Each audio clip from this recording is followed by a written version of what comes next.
കടന്നു വന്ന ബ്രിട്ടീഷുകാരന്മാർ ഇന്ത്യയിലേക്ക് കച്ചവടത്തിന് വേണ്ടി കടന്നു വന്നുകൊണ്ട് ഇന്ത്യയിലെ മുഴുവൻ ജനങ്ങളെയും താറടിച്ചുകൊണ്ട് സ്വാതന്ത്ര്യത്തെ ഹനിച്ചപ്പോൾ ഉടുത്തതായ ഉടുമുണ്ട് പോലും ഉടുക്കാൻ അവിടുന്ന് സ്വാതന്ത്ര്യം കിട്ടാതെ, അവിടുന്ന് തന്റെ പെൺമക്കളെയും ഭാര്യമാരെയും കൊണ്ട് കിടന്നുറങ്ങാൻ അവിടുന്ന് സ്വാതന്ത്ര്യം ലഭിക്കാതെ സ്വന്തം പാടത്ത് പണിയെടുക്കുന്ന ഭക്ഷ്യവസ്തുക്കൾ ബ്രിട്ടീഷുകാരന്റെ മുമ്പിലേക്ക് അടിയറ വെക്കേണ്ട സ്വാതന്ത്ര്യമില്ലാത്തൊരു കാലഘട്ടം കടന്നു വന്നപ്പോൾ ഈ ജനിച്ച ഭൂമിയിൽ നെഞ്ചു വിരിച്ച് നടക്കാൻ സ്വാതന്ത്ര്യത്തിന് വേണ്ടി പോരാടിയ ഒരുപാട് ഹൈന്ദവരുണ്ട്, ഒരുപാട് ക്രൈസ്തവരുണ്ട്, ഒരുപാട് മുസൽമാന്മാരുണ്ട്.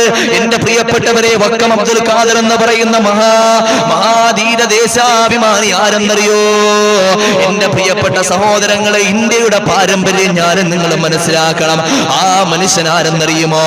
ഈ സ്വാതന്ത്ര്യ സമരത്തിന് വേണ്ടി പടഹധ്വനി മുഴക്കിക്കൊണ്ട് കടന്നുപോയ ആ മനുഷ്യനെ സുഭാഷ് ചന്ദ്രബോസിന്റെ കൂടെ ചേർന്നുകൊണ്ട് ഈ ഇന്ത്യക്ക് സ്വാതന്ത്ര്യം ലഭിക്കാൻ വേണ്ടി ഒരുപാട് യുദ്ധങ്ങളിലും അതുപോലെ ഒരുപാട് സമരമുറകളിലും അവിടെ അഭ്യസിച്ചുകൊണ്ട് കടന്നു വന്നവരെ 1942 സെപ്റ്റംബർ 27 താനൂർ കടപ്പുറത്ത് മഹാനവറുകൾ വന്നിറങ്ങിയപ്പോൾ, അന്തർവാഹിനിയിലേക്ക് കടപ്പുറത്ത് വന്നിറങ്ങിയപ്പോൾ ബ്രിട്ടീഷ് പട്ടാളം അറസ്റ്റ് ചെയ്യുകയാണ്.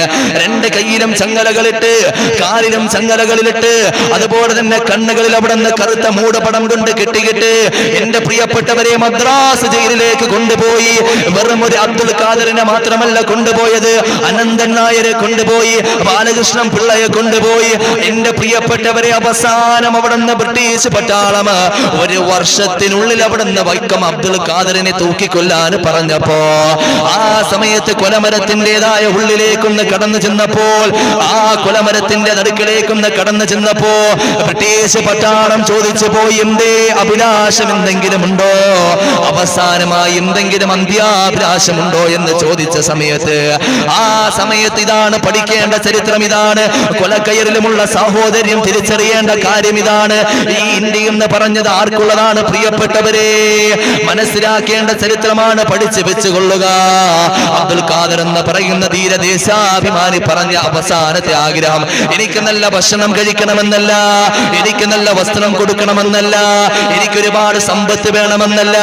അദ്ദേഹം അവസാനമായി പറഞ്ഞ അന്ത്യാഭിലാഷം എന്തെന്നറിയോ? എന്റെ കൂടെ എന്റെ പ്രിയപ്പെട്ട സുഹൃത്തായ അനന്തൻ നായരെയും ഞങ്ങൾ രണ്ടുപേരെയും ഒരുമിച്ച് തൂക്കണമെന്നാണ് പറഞ്ഞത്. എന്റെ പ്രിയപ്പെട്ടവരെ, കൊലമരത്തിൽ പോലും സ്നേഹത്തിന്റെയും സഹനത്തിന്റെയും സാഹോദര്യത്തിന്റെയും സഹവർത്തിത്വത്തിന്റെയും ഏറ്റവും വലിയ പ്രതീകമായി മാറിയ വക്കം അബ്ദുൽ ഖാദർ മൗലവിയെ പോലെയുള്ള 26 വയസ്സുകാരന്റെ ചരിത്രം ഉറങ്ങിക്കിടക്കുന്ന ഭൂമിയാണിത്. ആ ചരിത്രത്തിൻ്റെതായ തങ്കലിപികൾ കടന്നുപോയതായ മണ്ണാണ് ഈ കേരളത്തിന്റെ മണ്ണ്. എന്റെ പ്രിയപ്പെട്ടവരത് മനസ്സിലാക്കാൻ അധികാരികൾ തയ്യാറാകണ്ടേ, ഉത്തരവാദിത്വമുള്ളവർ തയ്യാറാകണ്ടേ. അതുകൊണ്ട് നടത്തേണ്ട കാര്യം ധ്രുവീകരണ പ്രസ്താവനകളല്ല. മനുഷ്യന്മാരെ വ്യത്യസ്ത ജാതിയാകട്ടെ, നിറമാകട്ടെ, കോലമാകട്ടെ, അവരെയെല്ലാം ചേർത്ത് പിടിക്കലാണ് അധികാരികൾ ചെയ്യേണ്ടത്. അതുകൊണ്ട് ഇങ്ങനത്തെ ധ്രുവീകരണ പ്രസ്താവനകൾ പിൻവലിക്കണം.